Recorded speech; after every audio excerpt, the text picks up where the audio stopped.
Hi, I'm Christina, And I'm Matt. and this is New Wayz podcast.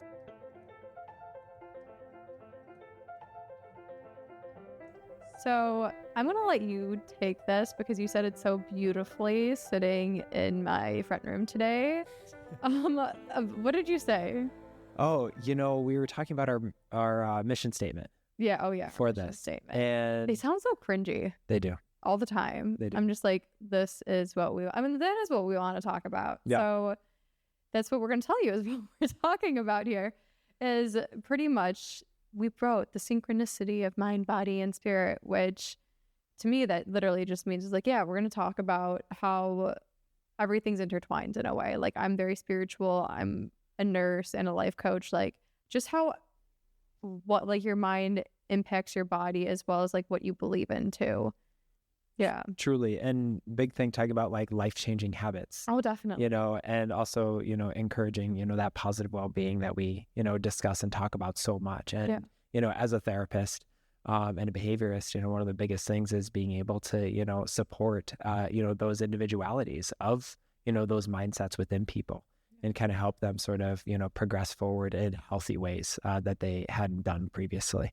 So I think it's such a beautiful thing to be able to come together and discuss on.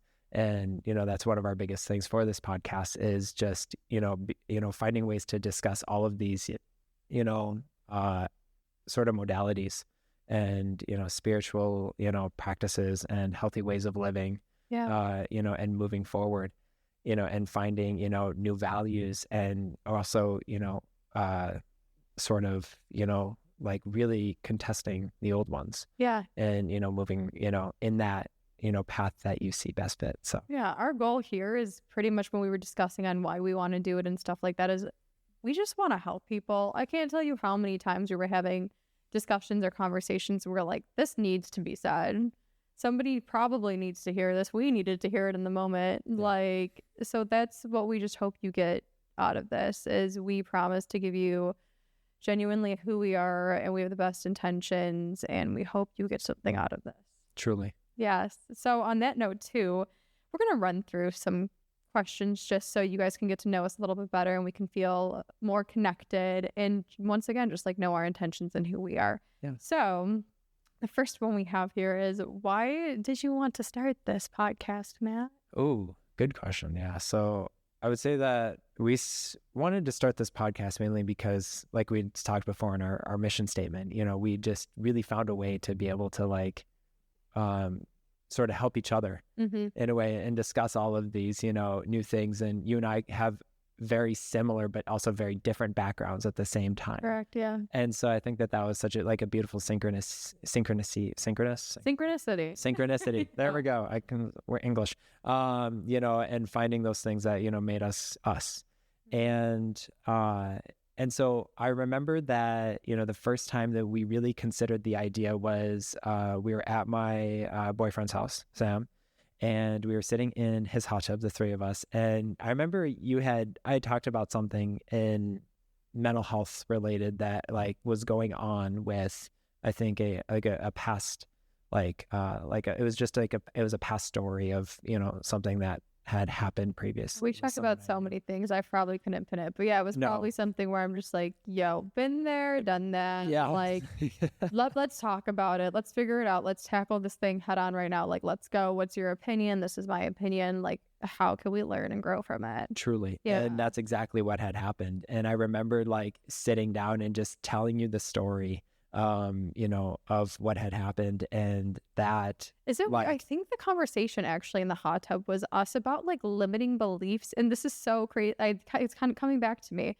This is crazy that this was the conversation, but it was about you wanting to grow and become more abundant and surrounding yourself with people that are going to make you do that.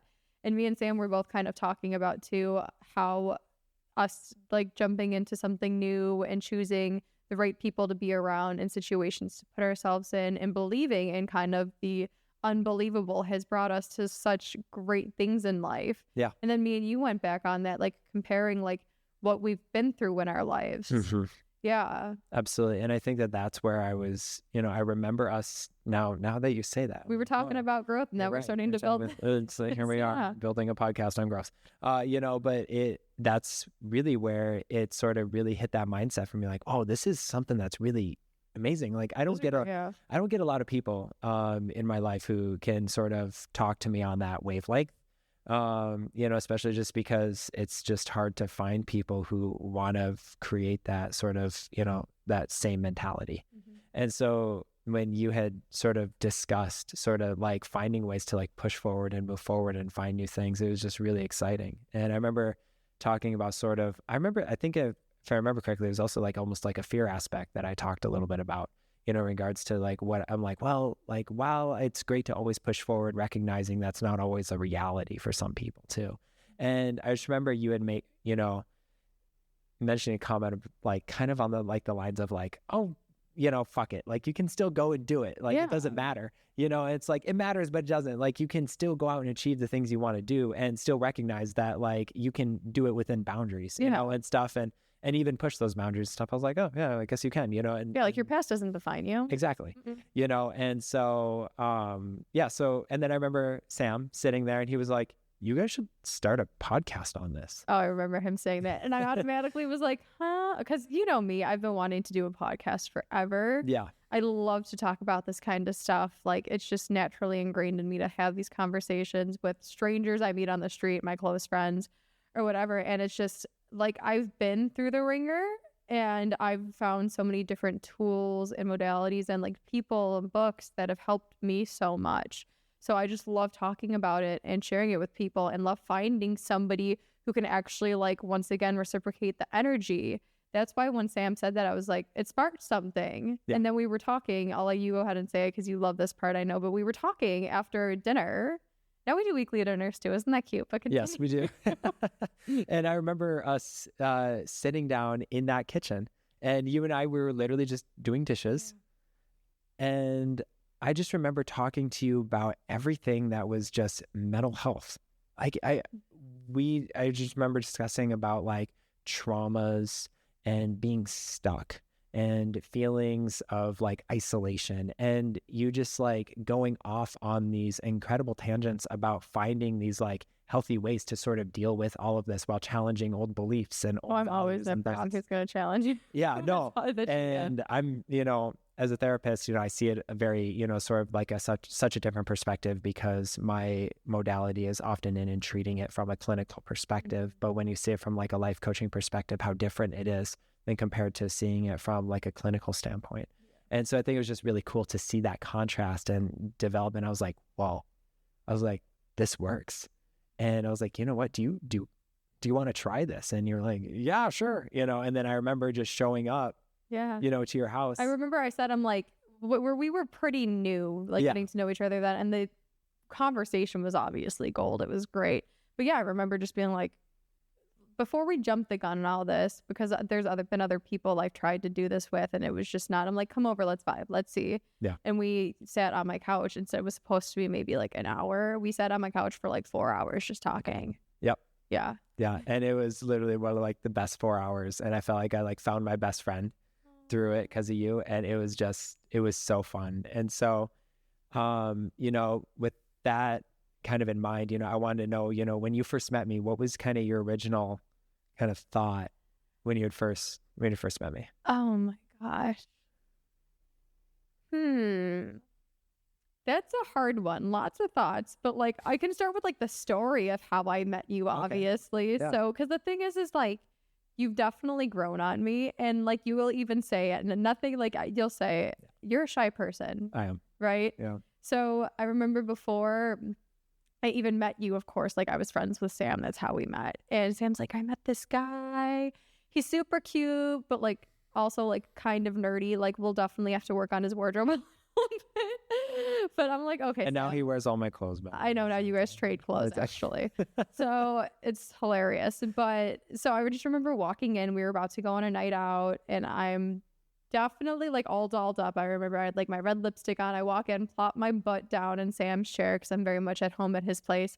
And you're just like sitting on the couch, like at the couch, his bed, and like just very quiet and like calm and collected. But what I really appreciated about you then was that in the Uber ride throughout the night and at the party that we went to, like you were just so genuinely yourself. You didn't actually try. Out here in LA, I feel like a lot of people have these personas and they want to be bigger than they actually are.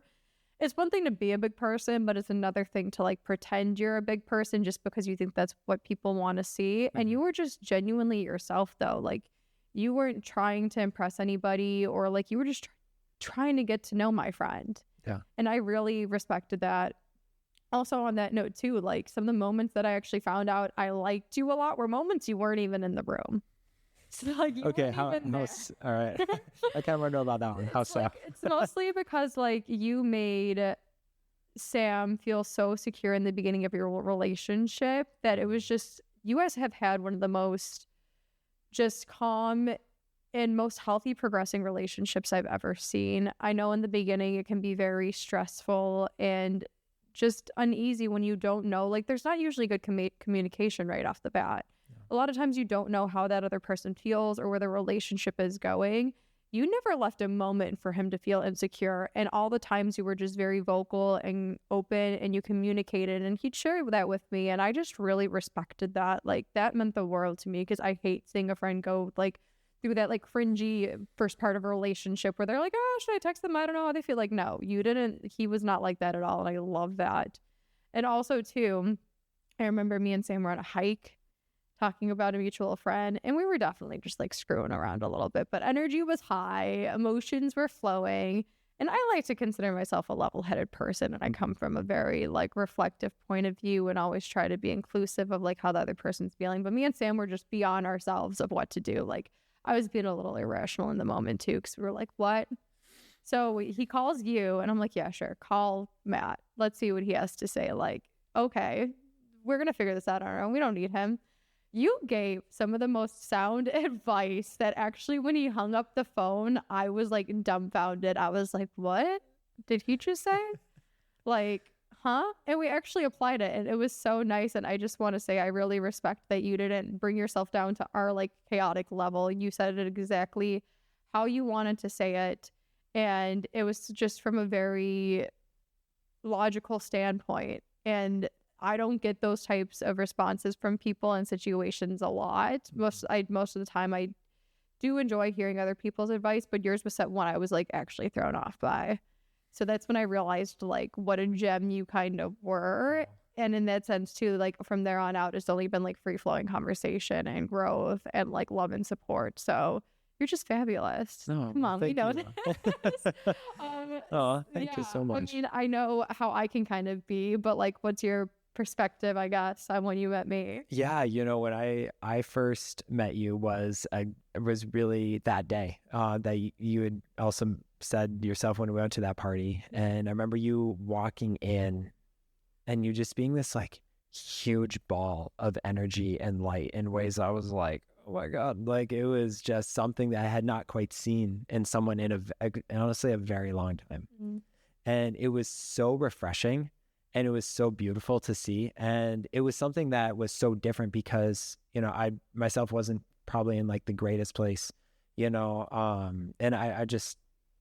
knew I really was just kind of like just coming out of like a really not so great job, and it was difficult, it was difficult trying to, at this point I was trying to start a company, which, was sort of creating success, but also wasn't really doing amazing. So I was just like trying to figure it all out. And to really like sit down with you and you were just like, hi, I'm Christina. And I was like, hi, I'm Matt. Like, it's just, yeah, I don't like, tone myself down. I don't. Yeah, no. And I love that. And I think that was such a beautiful thing about you. And then, to then turn around and then when we went out, that night and stuff and the things that you talked about and wanting to do, and you were constantly this like goal achiever. And I think that oftentimes people will, especially here in LA, we get a lot of people who, say they want to achieve all these things, but, they talk the talk, but they don't really walk that walk. But really to see you talk about the things that you wanted to do, and then you were physically finding ways to go about creating it was just like, whoa, like that was amazing.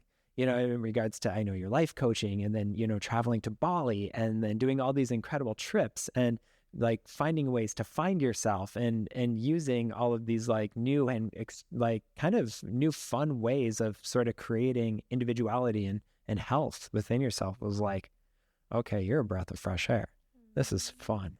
And you've been an absolute light ever since. And I'm just so lucky to now have you as a friend and someone to, you know, talk to about all these things, and someone now to, you know, start this incredible podcast with. It's just been, it's just been an absolute blast. So thank you for that. No, I like, oh, that makes me so happy, because it's just on like, not to toot my own horn, but it is like so true. Is like, I just pride myself off of being like a positive person. And I've realized throughout the years that like, life's not meant to be boring. I don't have to just like continuously do the same thing. Like, let's go explore, let's have fun. And if I can make somebody see the bright side of a situation or life and give them a little bit more life, like that's what I want to do. So I really thank you. I'm happy that that's the perception you got of me, and I'm just so grateful for that. On that note too, is like, once again, back to what I kind of said, was like, I was very intrigued with your response to like our conversations and the advice you were giving. So how about you tell everybody too, what's your background? Like, how are you just so insightful and deep and wonderful? Oh, I don't know about deep and wonderful, but thank you. No, so I got my bachelor's degree in psychology, and then you know, I also on top of that, you know, decided to get my master's in psychotherapy. So I have a master's degree from Northwestern in clinical counseling and therapy. And, you know, after I graduated there, I, you know, took a little bit of time off, about 4 or 5 months, to kind of figure out what I wanted to do, and ended up working in a residential center in Malibu. And, you know, from that residential center, I learned so much about, you know, human connection and people, trauma and addiction, and all of these, you know, kind of all these, you know, like sort of, I don't want to call them evils in a way, but there was just so many things that I learned about sort of like all these people in a way. And it's just so fascinating when you sit. It's interesting to sit on a one-on-one in a clinical experience like this, where you're just sitting with one person in therapy room at a time. But it's one thing to do that, but it's another thing to sit with a group of 5 or 6 people who are all going through the same thing on different levels. And it's like, it's usually just one massive shared experience with everything in between. So that was one of the biggest learning curves of my life as a therapist. And, you know, I did that job for about 6 months and decided that, you know, I wanted to, you know, keep working with kids and keep, you know, building upon that, but I did not want to do it in the setting that I was doing it, because it's hard, you know, and it can definitely burn you out. You know, as we know, the healthcare system is not meant to be kind, you know, to its employees, you know, and so a lot of right to its employees, to everyone, right?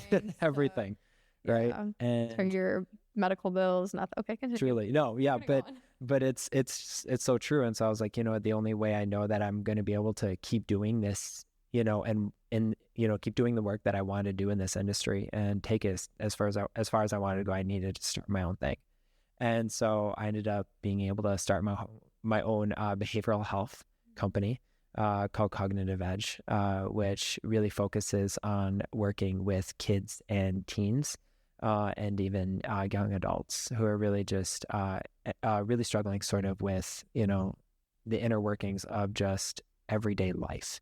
And doing a lot of, you know, I do a lot of education with parents as well on just behaviorism, and recognizing that, you know, kids can, you know, be difficult, and kids can be hard, but also be difficult, but also parents can be difficult and parents can be hard. So kids, I beyond understand where, you know, especially my teenagers, I know exactly where you're coming from, you know, and so, you know, it's kind of coming from those different perspectives, you know, and being able, so I have the opportunity now, I go into people's homes, you know, and, you know, I talk to them about, you know, what their days were like, you know, what's going on, you know, that you're seeing, you know, where are you struggling, you know, where are things getting better, you know, is school hard? Why is school hard? What are we doing here? You know, and being able to see that in-house live in the moment is one of the most incredible things I've ever been able to do. And so I absolutely love the work that I am able to do now. And I love keep I love the ability to keep growing into that. So I love that. yeah. And, so I know that, I shared obviously a lot about myself as well, but, and, as far as like credentialing and everything as well, for you, you have a very fascinating group of credentials. I do. Yeah. It's definitely fascinating. Even though like after hearing about your work with kids, I'm like, my biggest credential is my childhood and everything I overcame. No, that's a little dramatic. But so to start off, I guess I have my BSN, which is a bachelor's in science of nursing. Speaking of trauma, my first job ever as a fresh new baby nurse, super innocent with surgical trauma, ICU in the middle of Chicago. Yeah, I was not that bright and bushy tail for that long. Forever grateful for it, but it was an experience, definitely. Talk about like with nursing and like anything in the medical field. Like you really see mind, body, and spirit all come into one, and I'm forever grateful for it. From there, I started travel nursing. I've worked in many different states. From there, you have to be flexible too. So I worked in so many different specialties. I am blessed with that because it's really opened my eyes to how different patient populations, like different social groups, different like ethnicities, different like hospital systems even really affect somebody's health. So we'll get into that a little bit. Also, something that's amazing, but kind of like nail biting at the same time was I worked for FEMA during COVID. So they had us living in a hotel. I was in downtown Dallas at the time, and I was working 72-hour work weeks on COVID units. So for 6 days, 12-hour shifts a week, I did that for 3 months. Don't ask me how. Towards the end, I was an utter zombie, but it was probably an adrenaline rush. So I did that for 3 months, 72-hour work weeks, and COVID units. There you saw a lot, definitely. Yeah. And once again, with nursing, I am so forever blessed that I've chosen this path in a way because it just helps me on my mission to help people, and being able to expand my horizon in different states and once again, like different patient populations and people. Like, man, I deal with ICU, you deal with life and death on a daily basis pretty much. So I really get to see like how different things affect people's health and like their outlook and stuff, which is amazing. But from there, I'm dual certified. I'm life and health coach certified. I tend to end more towards the life coaching, but I do have some health coaching clients.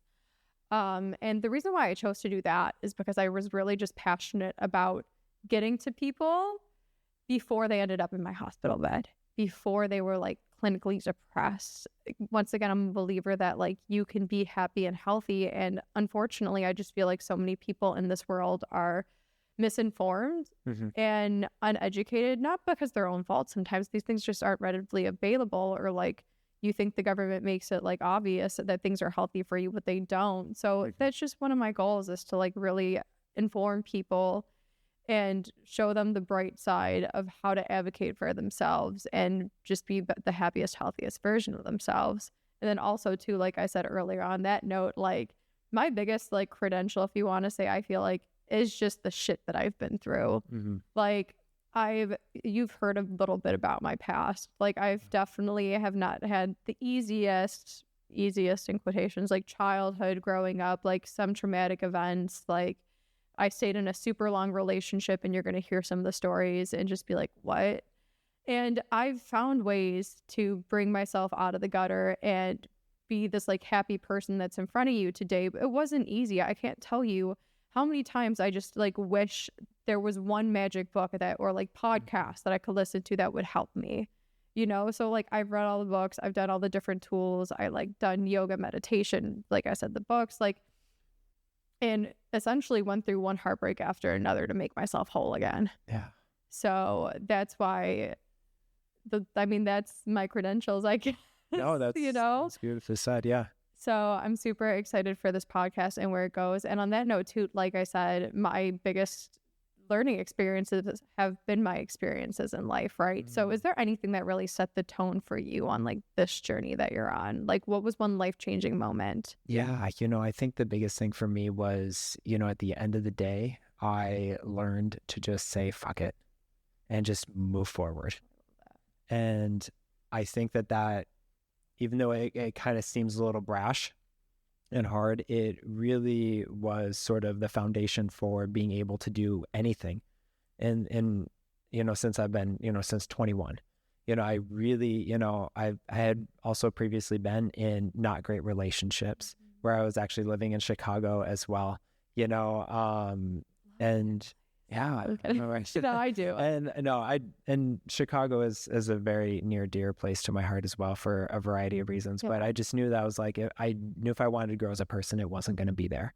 And so, just saying, fuck it, and just coming out to California and trying something new and with new people and a new place and a new identity and everything was really sort of something that I had always wanted to achieve for myself.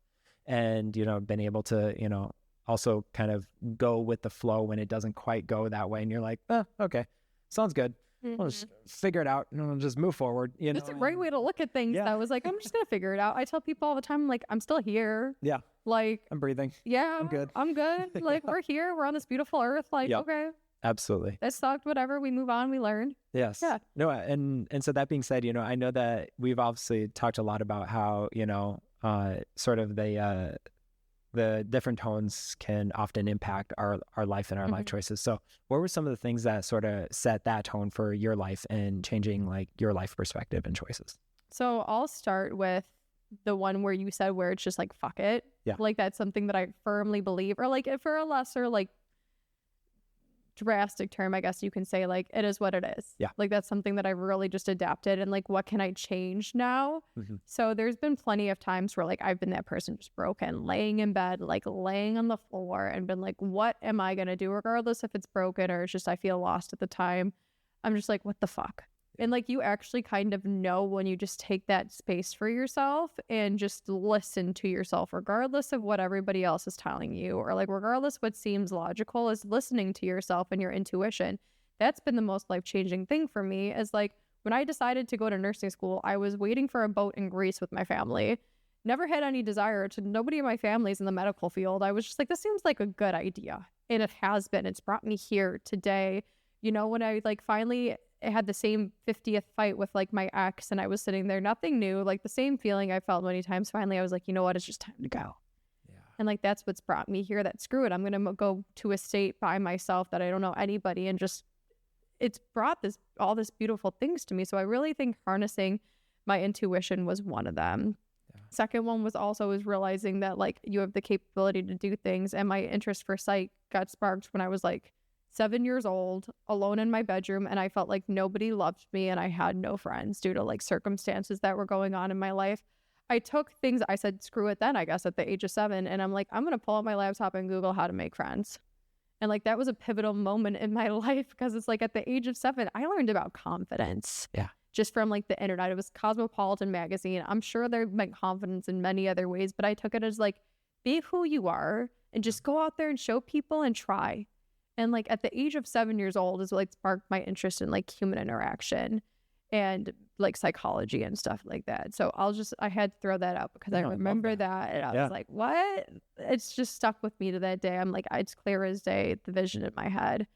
So yeah, I mean, definitely things that you said I can relate on. And on that note too, we're not going to annoy you guys too long with interests about ourselves, I guess. But one thing I've grown to love, and I feel like this would be a beautiful way for us to kind of end this podcast, would be, do you have a quote you like? Oh, yeah, no, I would say, I mean, I have many quotes that I live by and I share often with clients, or just even clients or, people share with me all the time. I'm like, oh my God, I love that. I would say one of my ultimate favorite quotes actually comes from Christopher Robin, from Winnie the Pooh. And he says to Pooh, he goes, "You are braver than you believe, you're stronger than you seem, and you are smarter than you think."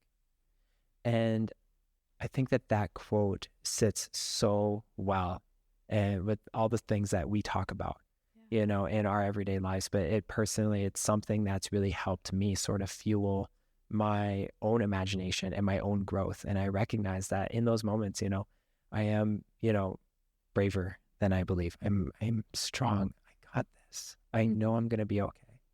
And I am smart. You are smart. Right? You're very smart. Thank you. Yes. But I don't mean that it's sort of like a narcissistic or No, not at all. crazy, or like, but I know that like I really struggled with school, like education wise. I was someone that never was in any, advanced classes, or I was, in majority of remedial classes where I was like an, C/B student. I had a speech impediment, and now I'm here talking to you, right? Like on recording. Yeah, absolutely. And I think it's just like, at the end of the day, I chose to myself, I'm like, you know what? I'm not going to let my past moments sort of define me. And I am braver than I believe. And I'm stronger than I seem. But even more importantly, I am smarter actually than I think I am. And I know I can make myself do things that I know I could do previously. Yeah. And I think that that's such a beautiful thing to be able to sort of, digress and to look at. And it's something I often share with my kids, because I'm like, listen, at the end of the day, no matter what, you got this. You are going to be okay. As long as you are you're going to be true to you, that to me is all that matters. So. No, I love that. That is so true. Like the one thing that you do have in life that nobody can take it away from you is who you are. Yeah. So you better like who you are. You know what I mean? Like, I love that so much. So thank you for sharing. I guess my quote that I kind of want to end with, and I have so many great ones, like so many inspiring ones, so many heartfelt ones. But for some reason, this is the one. I think it's because I heard it when I really needed to hear it. It was kind of when I started taking drastic leaps of faith. Did I say that? Faith? Drastic leap of faith. There we go. Drastic leaps of faith. Faiths, whatever. So when I heard this, it stuck with me. And I was like, damn, probably because I knew I was holding myself back, like intentionally almost. So my quote is, what's more scary? The thing that you're scared of right now, or waking up one day and realizing you wasted your potential? When I heard that, it was when I was like at a standstill in my life. And I was like, do I just keep doing the stuff that I know, or do I just like, once again, kind of say fuck it? And to this day, that is my biggest fear, is waking up one day and realizing that like I did waste my potential. Like I don't want to stay still. The world is my oyster. And I think some people just really need to hear that sometimes. It's like, if you're not moving and progressing to like your dreams, what are you kind of doing? Yeah. Like if you're not happy where you're at, make that change. That thing that you're scared of oftentimes, like it's not as scary as it seems. And when you start doing the thing, like it's not scary anymore at all. You just start than you believe. No, yeah, exactly. No. So that was that's just something that really stuck with me. Just one thing I want to kind of end on too, just to make this my hippy dippy me self, is like a quote that's now grown on me over the years, is that love conquers all. I literally had a hard time telling my own family members I loved them, let alone like relationships or friends. People would say it to me. I'd be like, that's an intense thing to say. I was like, what? You're love, huh? But now it's just like, I say it to everybody and myself all the time. I literally have a tattoo that says I love you now. And I think that's really something that we're going to talk about, but that's just, I needed to say that. I needed to end on like a note of love right now, because that's just who I am. So. No, and I love it. That's exactly what we're here for, is to be able to bring that positivity and light. And we're going to talk about some things that are going to be sort of, in a way, sort of the opposite, but recognize that we have those moments where that light and positivity does shine through. And it is the thing that, at the end of the day, makes us who we are. So I love that so much. It's just being able to, push forward in healthy and meaningful ways. I mean, that's why we're like, once again, that's why we're starting this, is because like I want to see people walk in the light instead of hiding in the shadows all the time. Yes. Like you are here to be genuinely yourself for a freaking reason. So let's harness that and let's go. Yeah. I love all of you for listening. Yeah. And just being here, and hopefully you want to grow with us. So absolutely. Yeah. No, well, thank you so much, thank you. Yeah, for sharing. Thank you, guys. Yeah, thank you all. So, as we end, should I say, you're amazing, and I don't know, I need to work on that ending though. No, I mean, you're amazing to it. I just really hope that, like, please stick around, grow with us, watch us grow, and I hope you guys can grow as well. So, love you all. All right, thank you. Yep.